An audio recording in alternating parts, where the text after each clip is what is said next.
অনুরোধ থাকবে, দয়া করে কেউ ছবি তুলবেন না এবং ভিডিও করবেন না। ছবি তোলা হারাম, গুনাহে কবিরা, লানতের কাজ। আল্লাহ রাসূল ওই সমস্ত ব্যক্তিদের প্রতি লানত করেছেন যারা ছবি তোলে, ছবি বানায়, ছবি অঙ্কন করে। লাআনাল মুসাউফিরিন, নবীজি ছবি তোলনেওয়ালাদের প্রতি লানত করেছেন। অতএব গোপনে, প্রকাশ্যে, পিছন থেকে, ডাইনে বামে, সামনে, লুকাইয়া কেহ ছবি তুলবেন না, ভিডিও করবেন না। যদি করেন এই পাপের ভার আপনাকে বহন করতে হবে। আপনার প্রতি কখনো দোয়া থাকবে না, বরং বদদোয়া থাকবে। আল্লাহ পাক আমাদেরকে এই পাপের কাজ থেকে বেঁচে থাকার তৌফিক দান করেন। আলহামদুলিল্লাহ রাব্বিল আলামিন, ওয়াসসালাতু ওয়াসসালামু আলা সাইয়্যিদিল মুরসালিন ওয়া আলা আলিহি ওয়া আসহাবিহি আজমাইন। ওয়া আশহাদু আল লা ইলাহা ইল্লাল্লাহু ওয়াহদাহু লা শারীকা লাহু ওয়া আশহাদু আন্না মুহাম্মাদান আবদুহু ওয়া রাসূলুহু। আম্মা বা'দ। قال النبي صلى الله تعالى عليه وسلم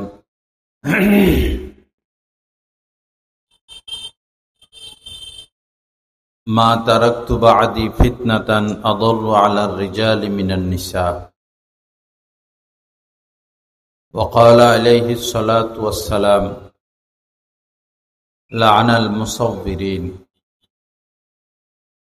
وقال رسول الله صلى الله تعالى عليه وسلم بادروا بالأعمال فتنا كقطع الليل المظلم يصبح الرجل مؤمنا ويمسي كافرا ويمسي مؤمنا ويصبح كافرا يبيع دينه بعرض من الدنيا أو كما قال عليه الصلاة والسلام. اللهم صل على سيدنا ومولانا محمد وعلى آل سيدنا ومولانا محمد وبارك وسلم. আল্লাহ পাক জাল্লা জালালুহু আমাদের সবাইকে মাফ করে দেন। আজকের এই মাহফিলকে রব্বুল আলামিন কবুল করেন। এই মাহফিলের উসিলায় পুরা এলাকার নারী, পুরুষ, ছেলে মেয়ে সকল মানুষকে আল্লাহ পাক কামেল হেদায়েত নসিব করে দেন। আমার ভাইয়েরা, আমাদেরকে সব সময় মনে রাখতে হবে যে আমি একজন মুমিন, আমি একজন মুসলিম, এবং এটাও মনে রাখতে হবে যে আমাদেরকে রব্বুল আলামিনের সামনে কিয়ামতের দিন দাঁড়াতে হবে এবং কাজকর্মের ব্যাপারে হিসাব দিতে হবে।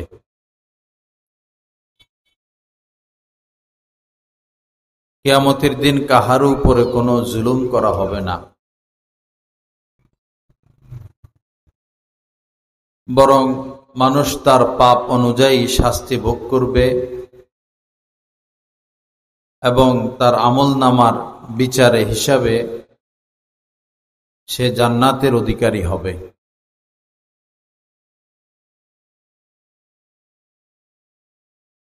এজন্য প্রত্যেকটা কাজকর্মই হিসাব নিকাশ করে করা।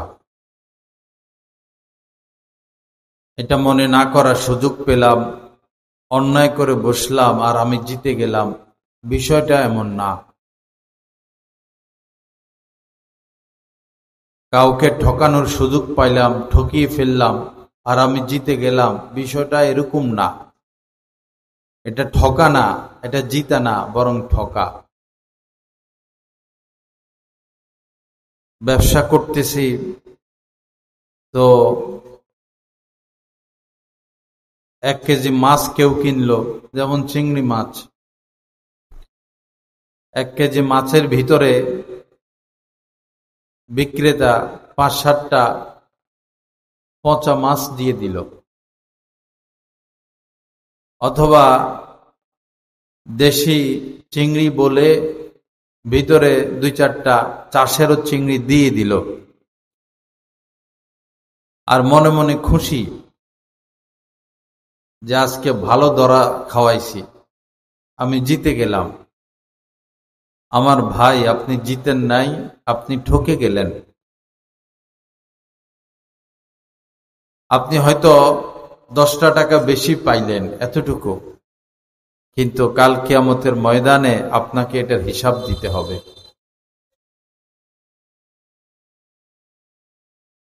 আল্লাহ পাক সমস্ত অন্যায় অবিচার থেকে আমাদেরকে বেঁচে থাকার তৌফিক দান করেন। সকল লেনদেনের ক্ষেত্রেই আমাদেরকে পূর্ণ সতর্ক থাকতে হবে। নাফসুল মুমিনি মুআল্লাকাতুন বিদাইনিহি হাত্তা ইউকযা আনহু। হুজুর পাক সাল্লাল্লাহু আলাইহি সাল্লাম বলেছেন, একজন মুমিন ব্যক্তি, মুমিনের আত্মা, নফস, সে ঝুলন্ত থাকবে যতক্ষণ না বান্দার হক সে আদায় করবে। বর্তমানে হক নষ্টের প্রতিযোগিতা চলতেছে। বান্দার হক, আল্লাহ পাকের হক, স্ত্রীর হক, মা বাবার হক,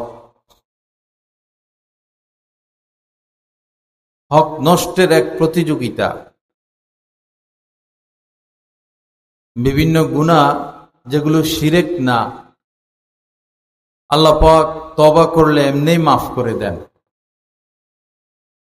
কিন্তু আল্লাহ পাকের সাধারণ নিয়ম, বান্দার হক তিনি মাফ করেন না। এজন্য তওবার মধ্যে এটাও একটা শর্ত, বান্দার হক আদায় করে দেওয়া। আর এখন থেকেই প্রস্তুতি নিতে থাকা। কার কখন মৃত্যু হয়, কার কখন বিদায় আসে, কেউই তো জানে না। প্রস্তুতি নিতে থাকা যে আমি এমনভাবে দুনিয়া থেকে বিদায় নিব, কোনো মানুষের কোনো হক আমার উপরে ছিল না, নাই।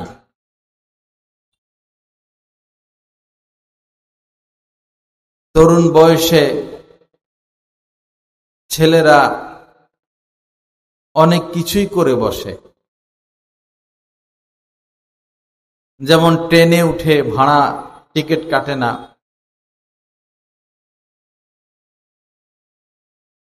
রাস্তা দিয়ে হেঁটে যাচ্ছে, বা 5-7 জন একত্রিত হলো, মন চাইলো যে ডাব খাবো, চাঁদের আলো, বস কাহারো গাছের থেকে গিয়ে ডাব পেড়ে নিয়ে আসলো, খাইলো। দেশ গ্রামে এগুলো ব্যাপকভাবে হয়। গ্যান্ডারি চাষ করে মানুষ, যুবক ছেলে ফেলে 5-7 জন একত্রিত হলো যে চলো গ্যান্ডারি নিয়ে আসি অমুকের ক্ষেতের থেকে, আনে, খায়, খুব মজা পায়। এই ছেলে, ছবি তুলতে নিষেধ করছি না আগেতে?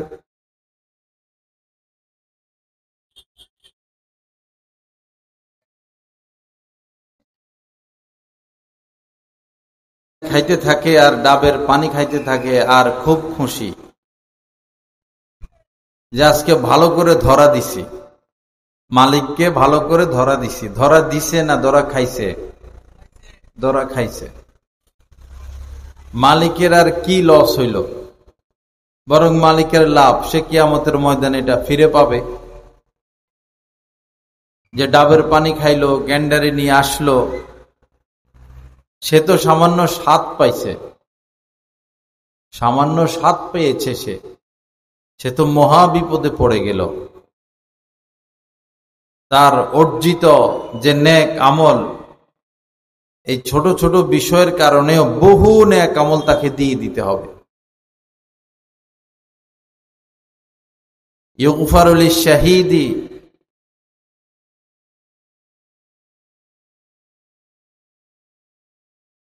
হাদিস শরীফের মধ্যে এসেছে,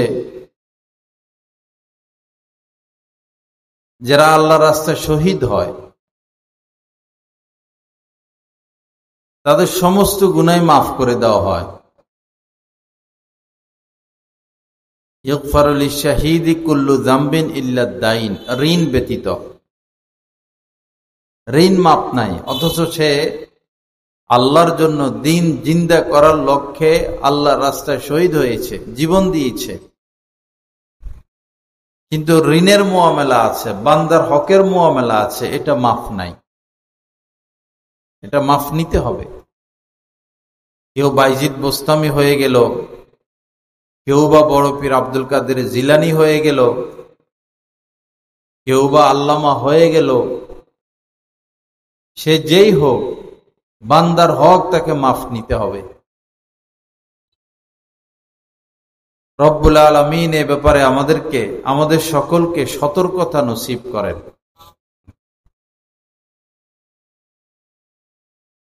এখন যদি মাফ নেওয়ার নিয়ম কি? যার হক নষ্ট করা হয়েছে তাকে বলা, ভুল স্বীকার করা, তিনি যদি মাফ করে দেন আলহামদুলিল্লাহ, মাফ না করলে তাকে সেটা ফিরে দেওয়া, যে আপনার গাছের থেকে 5টা ডাব নিয়েছি, আপনি মাফ করে দেন, আপনি বললে আমি 5টা ডাব আপনাকে ফিরিয়ে এনে দিব, যে কোনো ভাবে তার থেকে মাফ নিতে হবে।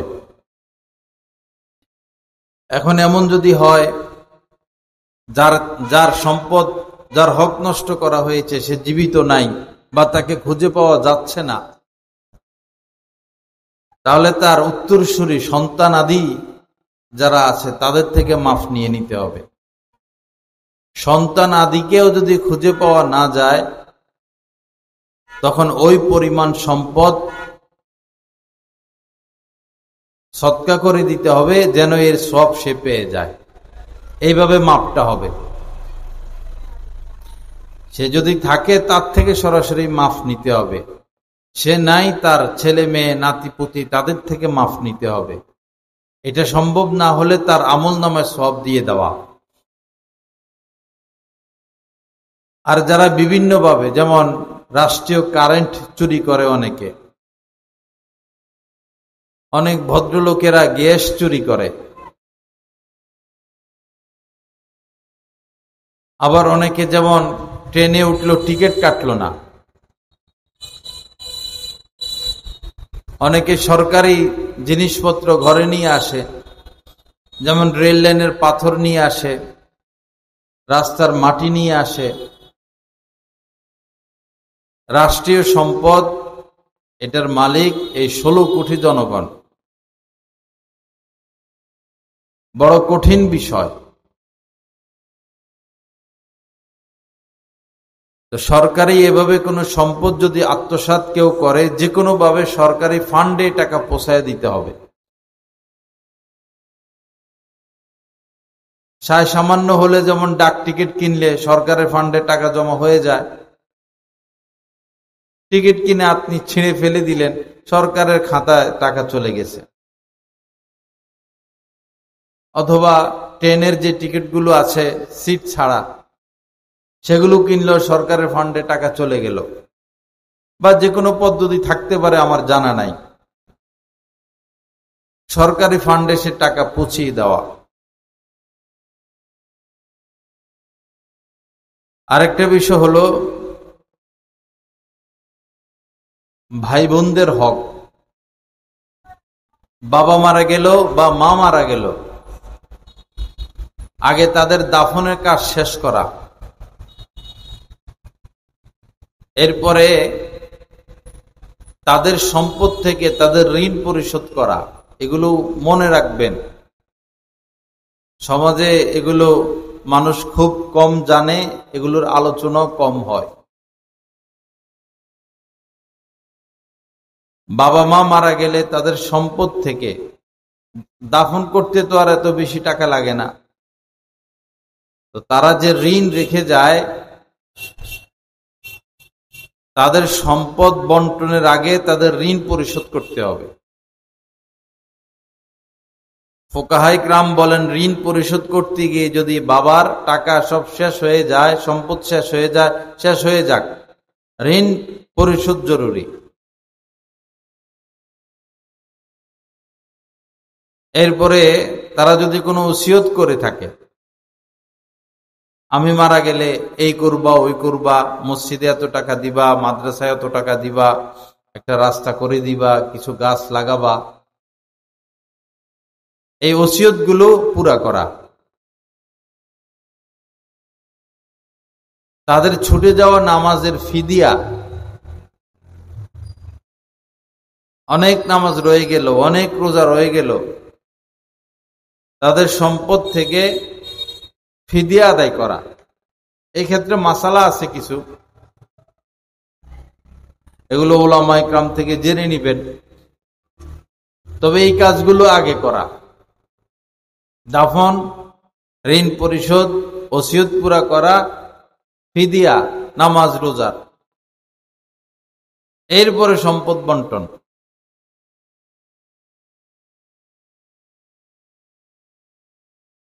সম্পদ বন্টনের ক্ষেত্রে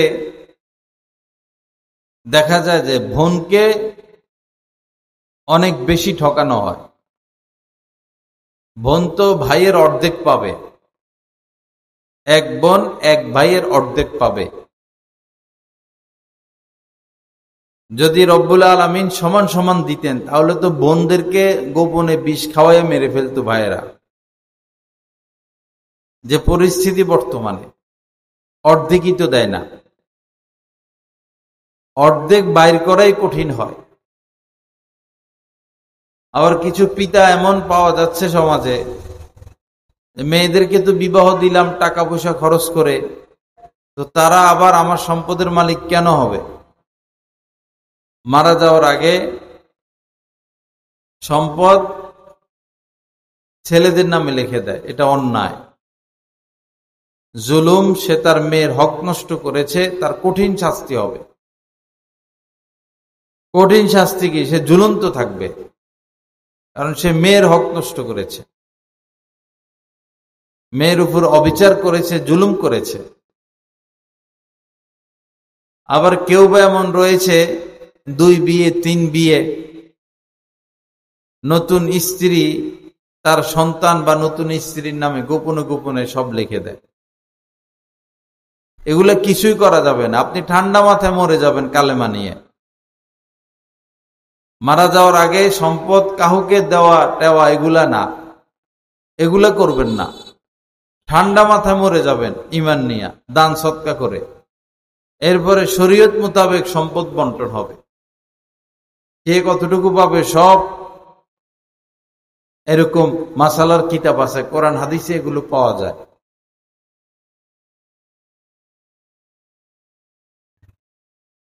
তো ভাইয়েরা বোনদেরকে ঠকায়। ঠকায় কিভাবে? নামকে ওয়াস্তে কিছু দেয়, অথবা রাস্তার পাশের জমিন ভাইয়েরা নেয়, বোনকে দেয় ক্ষেতের মধ্যখানেরটা। এগুলো কিছুই করা যাবে না। বাকি সমঝোতা করা,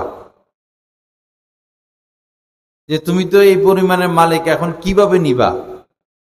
ডাইরেক্ট সম্পদ নিতে পারে, ডাইরেক্ট টাকা নিতে পারে।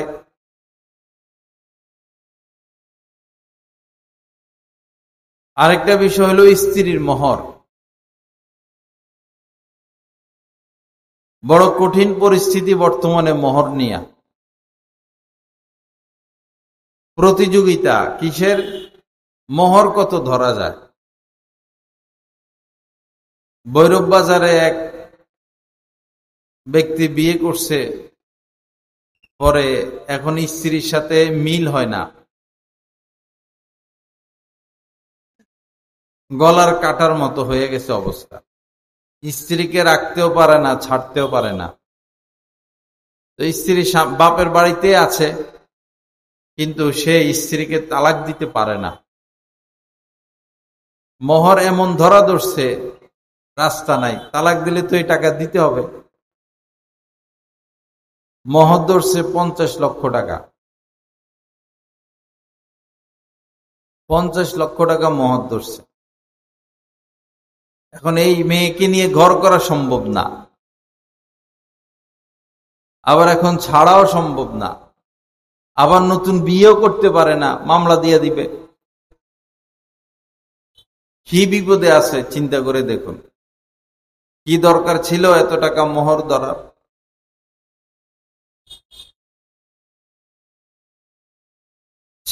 ছেলের বাবাকে এটা চিন্তা করতে হবে যে ছেলে চিন্তা করতে হবে আমি কত টাকা দিতে পারবো। এই ক্ষেত্রে ব্যালেন্স হচ্ছে মোহরে ফাতিমি। যদি মেয়ে পক্ষ মোহরে ফাতিমিতে মেনে যায় বস আলহামদুলিল্লাহ। তারা যদি মোহরে ফাতিমি থেকে বেশি চায়, এখন ছেলে কত বেশি দিতে পারবে? 2 লাখ, 2.5 লাখ, 3 লাখ, ছেলের সামর্থ্য অনুযায়ী। আবার ছেলে মোহরে ফাতিমিও দিতে পারবে না, তাহলে একটু নিচে নামুক, 1 লাখে আসুক, 80,000-এ আসুক। কিন্তু 10 লাখ মোহর ধরা, 20 লাখ মোহর ধরা, 50 লাখ মোহর ধরা, মেয়ে তো 5 টাকাও পায় না। সীমিত পর্যায়ে ধরলে তো সেই টাকাটা পাইতো। এজন্য মোহরের ক্ষেত্রে বাড়াবাড়ি করতে নাই। মেয়ে পক্ষরও উচিত না বাড়াবাড়ি করা, ছেলে পক্ষরও উচিত না বাড়াবাড়ি করা। মেয়ে পক্ষরা মোহর বাড়াইয়া ধরে যে না হলে যদি আমার মেয়েকে ছেড়ে দেয়, তালাক দিয়া দেয়। গলার মধ্যে ফাঁসির রশি ঝুলাইয়া আপনি আপনার মেয়েকে ঘর সংসার করাইবেন ছেলের গলার মধ্যে ফাঁসি লাগাইয়া? এটা তো ফাঁসির রশির থেকেও মারাত্মক। কোথায় থেকে একটা ছেলে কিভাবে সে 50 লক্ষ টাকা দিবে?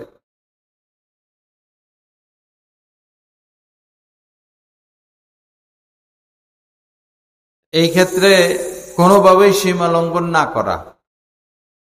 আল্লাহ সহি বুঝ দান করেন। হযরত ওমর ফারুক রাদিয়াল্লাহু তাআলা আনহু বলেছেন,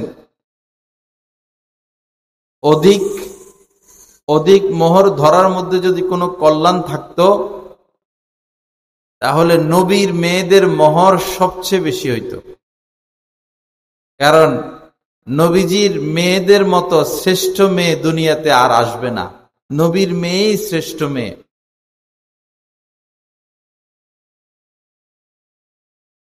তো অথচ হযরত ফাতেমা রাদিয়াল্লাহু তাআলা আনহার মোহর কত কম ছিল। এজন্য এটাকে টার্গেট করা, প্রয়োজনে একটু বাড়া, প্রয়োজনে একটু নিচে আসা। তো স্ত্রীর মোহর বাসর রাত্রে স্ত্রীর হাতে দিয়ে দিবেন। স্ত্রীর মোহর স্ত্রীর হাতে দিয়ে দিবেন। সে টাকাটা হাতে পেয়ে যদি রেখে দেয় এটা তার ইখতিয়ার, আপনি কিছুই বলার নাই। সে খরচ করুক, তার মা বাবাকে দেখ, যা ইচ্ছা তা করুক, আপনি এ ব্যাপারে কোনো খোঁজ খবর নিতে পারবেন না। আর যদি সে অনুগ্রহ করে আপনাকে কিছু ফিরিয়ে দেয় আপনি নিতে পারবেন। কিন্তু আপনি যদি জোরাজুরি করে তার থেকে মাফ নেন, মাফ নেওয়ার ব্যবস্থা করেন, জোরাজুরি করে মাফ নিলে মাফ হয় না। যেমন স্বামী কথা বলে না স্ত্রীর সাথে, কি ব্যাপার?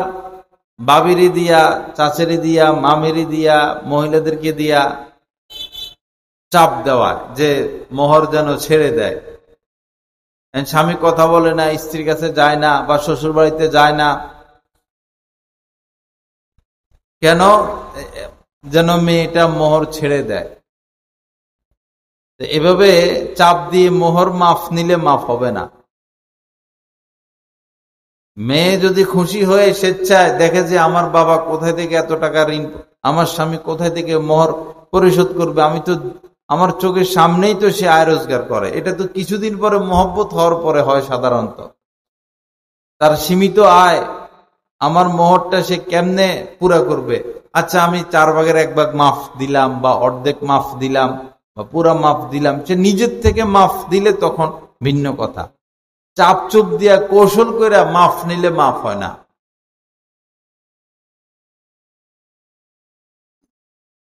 আল্লাহ পাক সহিহ বুঝ দান করেন। তো বান্দার হক অনেক গুরুত্বপূর্ণ, অনেক গুরুত্বপূর্ণ। ইবনে হাসান এক বুজুর্গ ছিলেন অনেক আগের জামানার। আগের জামানায় মানুষ হাতে ময়লা টয়লা লাগলে মাটি দিয়ে ধুইত। আমরাও দেখছি বা আমরাও করছি দেশ গ্রামে। হাতে ময়লা লাগছে, পুকুরের পাড়ে বসা, পুকুর থেকে একটু মাটি নিয়ে এরকম ঘষা মাজা দিয়ে ধুয়ে ফেললে ঠিকই পরিষ্কার হয়ে যায়। পৃথিবীর মধ্যে সবচেয়ে বড় সম্পদ হচ্ছে মাটি। মাটির চেয়ে আর দামি কোনো সম্পদ নাই। যে দেশে মাটি নেই সেই দেশে কোনো গাছ উৎপন্ন হয় না। মাটির থেকেই সব। মাটির নিচেই স্বর্ণের খনি, গ্যাসের খনি, তেলের খনি, হীরার খনি, সব মাটির নিচে। আর আমাদেরকেও মাটি দিয়ে বানানো হয়েছে।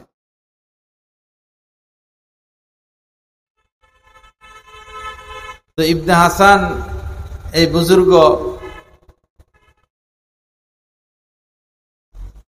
হাতে ময়লা লাগলো, হাত ধুইবে, তো ক্ষেতের থেকে একটু মাটি নিয়ে হাত ধুয়ে ফেলছে।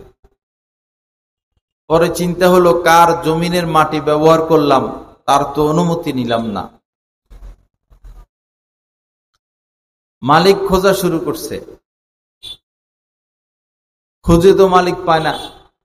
আগের জামানায় এমন জমি জমা ছিল যে মালিক পাওয়া যাইত না, মানুষ কম।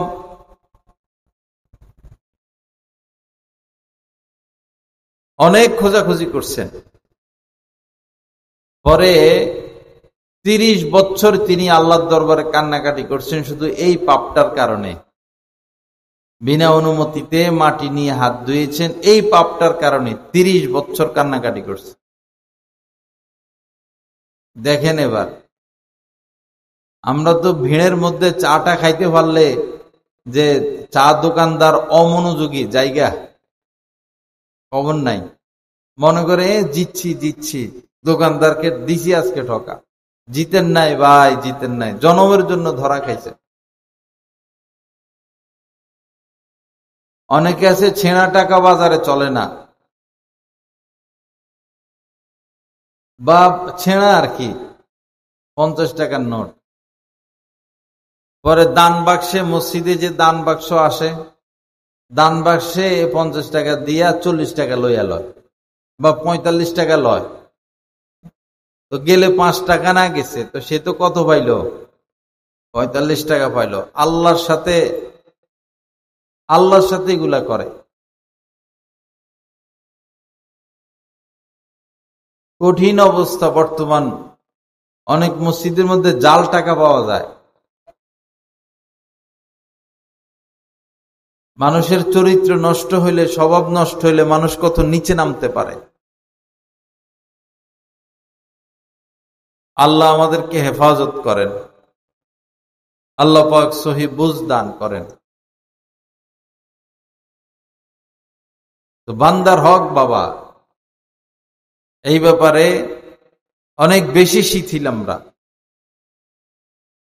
সব ব্যাপারে শিথিল হওয়া যাবে, বান্দার হকের ব্যাপারে শিথিল হওয়া যাবে না।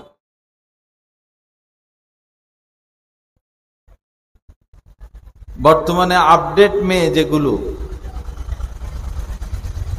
সারাদিন ফেসবুক নিয়ে ব্যস্ত, পর্দা করে না,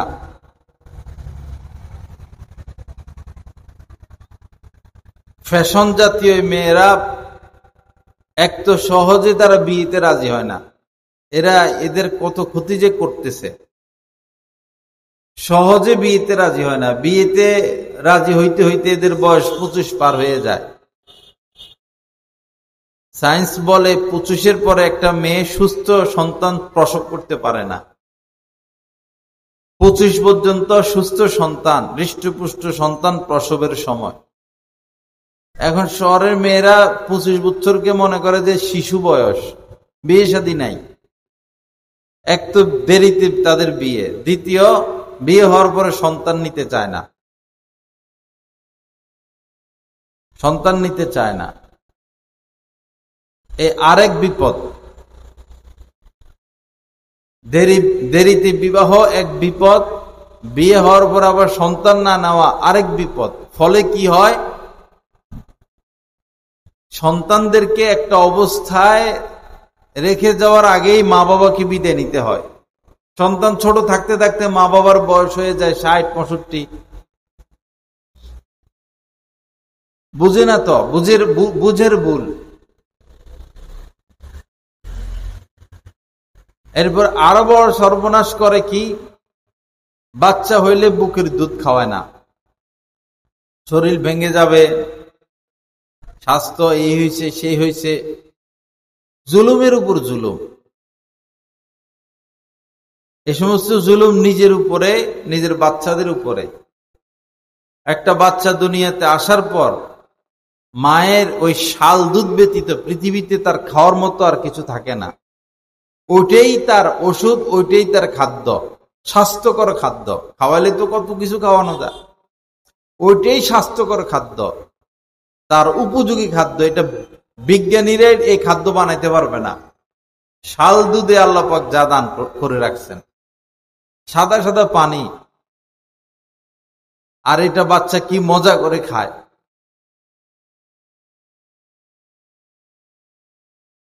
এই আপডেট মেয়েরা নিজের এই কলিজার টুকরা সন্তানকে বুকের দুধ খাওয়ায় না।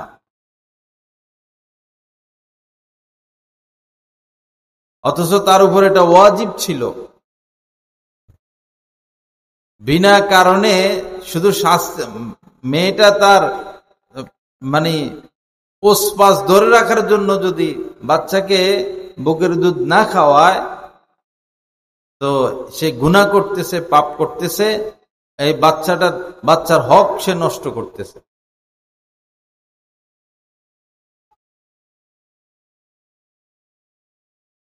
অ্যান্টিবায়োটিক খেয়ে দুধ আসা, বুকে দুধ আসার রাস্তা বন্ধ করে দেয়।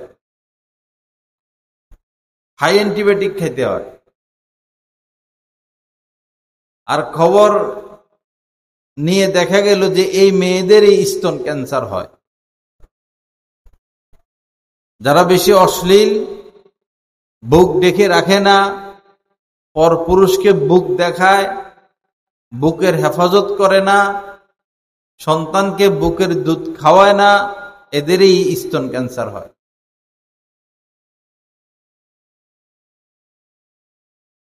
ওমাইয়া আমাল সুআ ইউজজা বিহি। পবিত্র কোরআনে রব্বুল আলামিন বলেছেন, যেই পাপ কাজ করবে তাকে তার পরিণতি ভোগ করতে হবে। বাংলা ভাষায় প্রবাদ আছে, পাপ বাপকে ছাড়ে না। পাপ বাপকে ছাড়ে না। একদিন, দুই দিন, তিন দিন ধরা খাবেই সে। আর মানুষের হাতে ধরা খাক বা না খাক, আল্লাহর হাতে সে ধরা খাবে।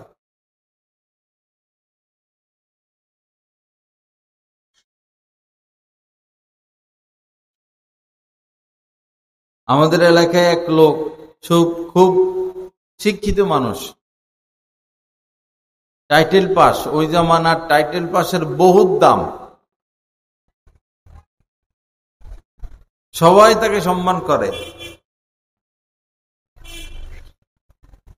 পরে সে শিক্ষিত মানুষ, সরকারি চাকরি পাইছে, কাজের চাকরি পাইছে, পোস্ট অফিসে চাকরি পাইছে, চাকরিও অনেকগুলো করে, মাথায় টুপি, গায়ে পাঞ্জাবি, মুখে দাড়ি। পরে পাইছে তারে শয়তানে, সে গোপনে গোপনে সুদে টাকা লাগানো শুরু করছে, লাখে 1000, আরো কেমনে কেমনে। তো গোপনে করলেও কি আর গোপন থাকে? আস্তে আস্তে দেখা গেল যে সে আগে 5 ওয়াক্ত পড়তো, এখন ফজর ছুটে গেছে, নামাজ আস্তে আস্তে কমতেছে। এইদিকে আগে সবসময় টুপি মাথায় দেখা যাইতো, এখন টুপি আর দেখা যায় না। চলতেছে, আস্তে আস্তে দাড়ি ছোট হইতেছে, নামাজ 1 ওয়াক্ত 2 ওয়াক্ত চলে আসছে, চেহারা নূর চলে গেল। তো মানুষ যে তাকে দেখে সালাম করত, এই সালাম দেওয়া ছেড়ে দিছে। এখন ভিতরে ভিতরে যে সুদখোর।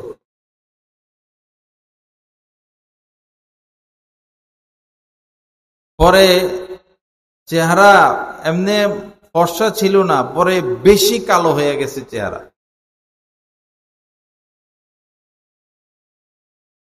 শেষ জীবনে তার মৃত্যুটা অনেক, মৃত্যু মারা গেছে কিনা জানি না, মানে পরে বেশি কঠিন অবস্থা তার হয়ে গেছিল।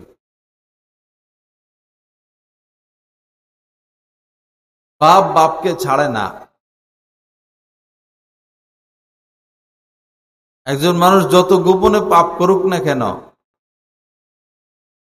আল্লাহ ছাড় দেন বান্দা তওবা করে কিনা, কিন্তু যখন ধরবেন একদম ধরে ফেলবেন, ধরলে আর রক্ষা নাই।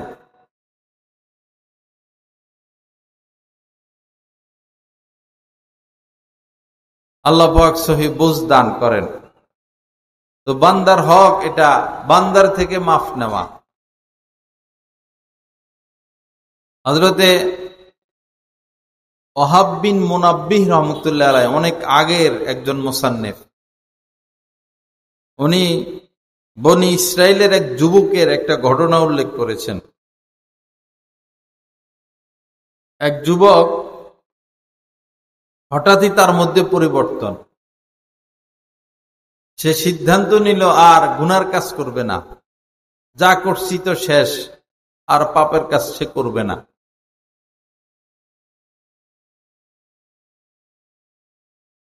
পরে এমন তওবা সে করলো, আর তো পাপ করলোই না, বরং সারা রাত সে ইবাদত করত, দিনের বেলা রোজা রাখত, জিকির আজকার ইবাদত বন্দিগি, খাবার তেমন খেত না, ইবাদত নিয়ে ব্যস্ত, আরামের তার সময় ছিল না, ইবাদত নিয়ে ব্যস্ত। এভাবে 70 বছর সে ইবাদত করছে, তওবার পরে 70 বছর। সে মারা গেল। 1 বছর পর তার কোনো বন্ধু তাকে স্বপ্নে দেখলো, বলল, দোস্ত তুমি তো অনেক আমল করছো, 70টা বছর রাত্রে ঘুমাও নাই, তাহাজ্জুদ পড়ছো, দিনের বেলা রোজা রেখেছ, ইবাদত বন্দিগি জিকির আযকার ছাড়া তুমি কিছুই করো নাই, তো কি কি পাইলা, কি কি পুরস্কার দিল, আল্লাহ পাক তোমার সাথে কেমন মুআমালা করলেন?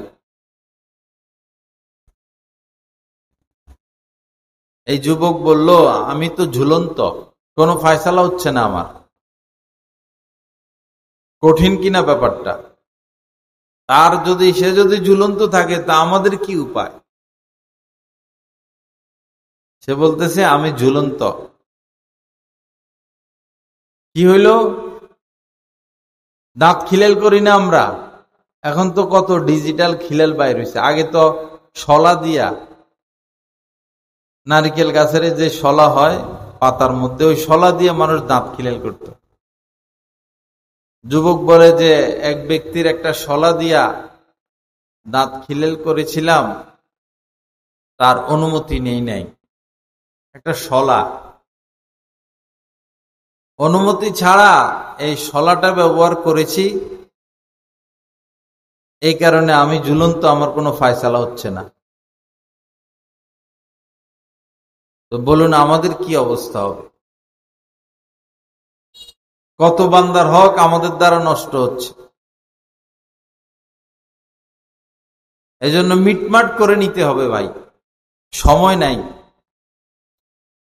যে নামাজগুলো ছুটে গেছে এগুলো আদায় করতেই হবে, কাজা, উমরি কাজা। যে রোজাগুলো রাখা হয় নাই বালেগ থেকে, এই রোজাগুলো রাখতেই হবে, এগুলো তওবার দ্বারা মাফ হবে না। হজ ফরজ, তওবা করলে মাফ হবে না, হজ করতে হবে। কাহারো যদি 5-7 বছর, 10 বছর, 20 বছর, 50 বছর তো না, 20 বছর 30 বছরেরও রোজা ছুটে গেছে, ভয়ের কিছু নাই। আপনি সপ্তাহে একটা করে রাখা শুরু করেন। সোমবার নবীজি রোজা রাখতেন, বৃহস্পতিবার রোজা রাখতেন, আপনি একটা করে রাখা শুরু করেন সপ্তাহে। দেখা যাবে যে 1 বছর এরকম করলে প্রায় 1 বছর 1.5 বছরের কাজা রোজা আদায় হয়ে যাবে, গায়ে লাগবে না। প্রতিদিন 1 ওয়াক্ত করে যদি কাজা আদায় শুরু করেন, যে কোনো 1 ওয়াক্ত, আস্তে আস্তে বাড়াইলেন, কাজা নামাজও আদায় হয়ে যাবে। আর বান্দার হক যেগুলো নষ্ট হয়েছে, হাতে পায়ে ধরেন, মাপ চান অথবা আদায় করে দেন, করতে হবে।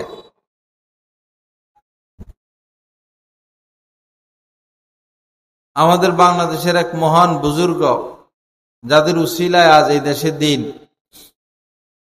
হযরত মাওলানা শামসুল হক ফরিদপুরি রহমতুল্লাহ আলাই, অনেক বড় বুজুর্গ। হযরত থানভী রহমতুল্লাহ আলাই সোহবতে দীর্ঘদিন ছিলেন। তো গোহারডাঙ্গা মাদ্রাসায় মাহফিলের সময় মাদ্রাসাগুলোতে সব আগাছা পরিষ্কার করা হয়। তো রাস্তার পাশে একটা লাউ গাছ ছিল, যেটাতে এখন আর লাউ ধরে না, বুড়ো হয়ে গেছে গাছ, কিন্তু কিছু কাঁচা পাতা আছে। কাঁচা পাতা গাছ তুলে ফেলছে। এখন কাঁচা পাতাগুলো তো কি করবে?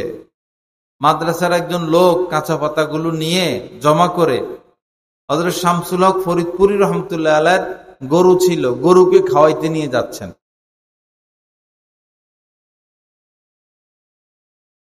তো তিনি দেখলেন এবং ডাক দিলেন, কি করতেছ? পাতাগুলো কার? কোথায় নিচ্ছ? বললো, এগুলো মাদ্রাসার লাউ গাছের পাতা, গাছটা তুলে ফেলা হয়েছে, তো পাতাগুলো ফেলে দিয়ে লাভ কি? আপনার গাভীকে খাওয়াইয়া দেই, ভালো দুধ দিবে। হযরত বললেন, না, এটা করা যাবে না, এটা মাদ্রাসার গাছ, মাদ্রাসার গাছের লাউ পাতা, আমার গরুকে এটা খাওয়ানো যাবে না। যদি খাওয়াতে হয় তো এটার বিল, দাম মাদ্রাসার অফিসে জমা দিতে হবে। মাদ্রাসার অফিসে এটার দাম জমা দিয়ে পরে আমার গরুরে খাওয়াইবা। আর যদি এই লাউ পাতা মাদ্রাসার মাঠে ফেলে দাও, মাটিতে ফুতে ফেলো, মাদ্রাসার মাটির মধ্যে উর্বরতা আসবে, মাটি কিছু হলো বাড়বে। শুধু শুধু আমার গরুকে খাওয়ানো জায়েজ হবে না। এ হচ্ছেন আমাদের বুজুর্গানে দ্বীনের তাকওয়া। আমাদের তাকওয়া কোথায়?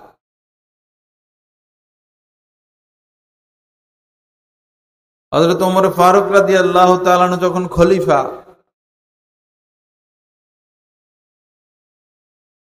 তো খেলাফতের কাজ দায়িত্ব পালন করতেছেন। ফারুক রাদিয়াল্লাহু তাআলা আনহু কাজ করতেছেন চেরাগ জ্বালাইয়া, চেরাগ বা বাতি যেটা ছিল ওই জমানায়, সরকারি কাজ করতেছেন, সরকারি তেল। ওই চেরাগে বাতিতে তেল ছিল সরকারি তেল, বাইতুল মাল থেকে নেওয়া। হযরত আলী হযরত ওমরের সাথে দেখা করতে আসছেন, ব্যক্তিগত বিষয় কথা বলবেন। হযরত ওমর বাতি নিভাইয়া দিছেন, বাতিটা নিভাইয়া দিছেন।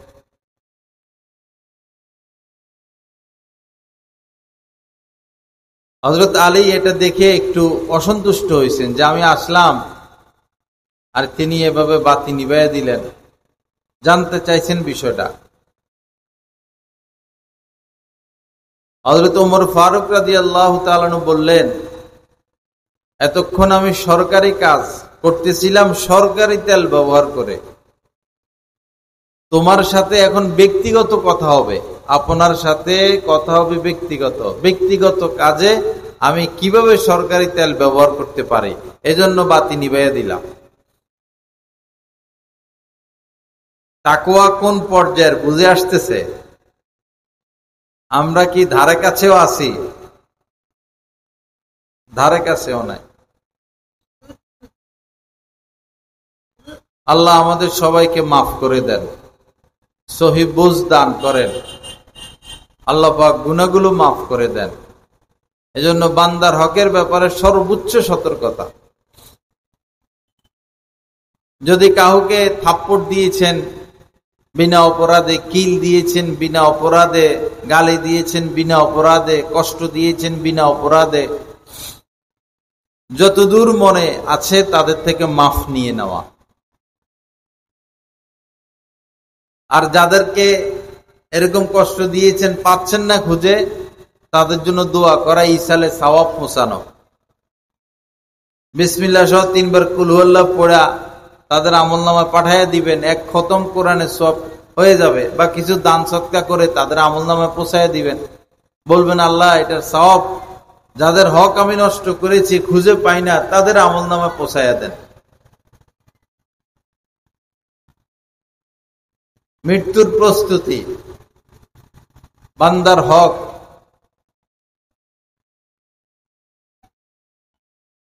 বান্দার হক সরাসরি আল্লাহ পাক এভাবে মাফ করবেন না, তওবা করলে মাফ করে দিবেন এরকম না।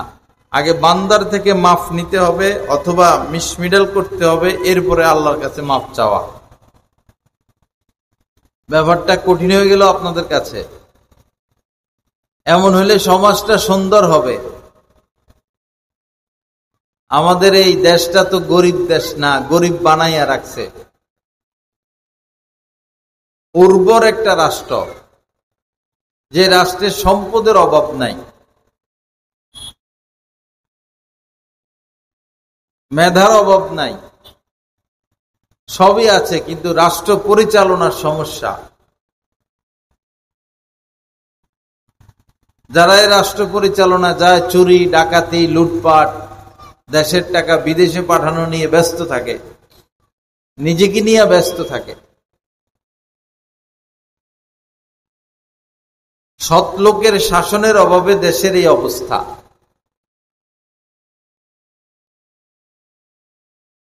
কোন আল্লাহ বিরু খোদা বিরু ব্যক্তি যদি চেয়ারম্যান হন, মেয়র হন, এমপি হন, সে তো 1 টাকা রাষ্ট্রের 1 টাকা তো সে আত্মসাৎ করবে না, বরং নিজের পকেটের থেকে দিবে। হযরত ওমরের মতো শাসক যদি আমরা পাই, তা আমাদের সুখ ফিরে আসবে। হযরত সিদ্দিক আকবর রাদিয়াল্লাহু তাআলা আনহু খলিফা হওয়ার পর সামান্য ভাতা ধরা হয়েছিল, যত কিঞ্চিত কোন রকম সংসার চলে, কোন রকম সংসার চলে, মন মতো খরচ করা যায় না। এরকম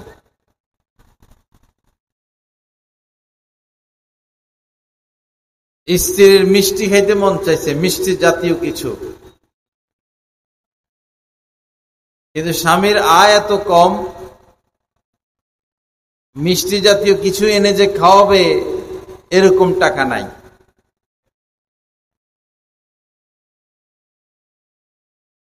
পরে স্ত্রী প্রতিদিনের খাদ্য থেকে একটু একটু একটু একটু করে নিয়ে নিয়ে একটা পরিমাণ জমাইছেন। পরে স্বামীর হাতে তুলে দিলেন যে এটা দিয়ে আমার জন্য একটু মিষ্টি কিনে আনুন, মিষ্টি জাতীয় দ্রব্য।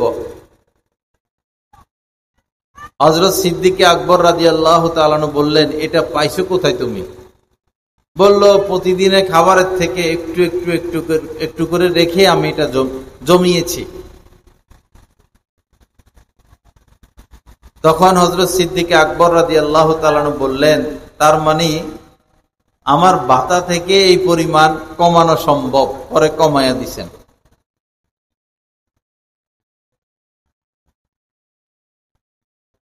আল্লাহ পাক জাল্লা জালালু আমাদেরকে নসিহত গ্রহণ করার তৌফিক দান করেন, বান্দার হকের ব্যাপারে আমাদেরকে সতর্কতা নসিব করেন। আজকের এই মাহফিলকে কবুল করেন, যারা আয়োজন করেছেন তাদেরকে উত্তম বদলা দান করেন। এই মাহফিলের উসিলায়, উলামায়ে কিরামের আগমনের উসিলায় আল্লাহ পাক পুরা এলাকার সমস্ত মানুষকে কামেল হেদায়েত নসিব করে দেন। ওয়া আখিরু দাওয়ানা আলহামদুলিল্লাহি রাব্বিল আলামিন ওয়া সাল্লাল্লাহু আলা নবিয়্যিল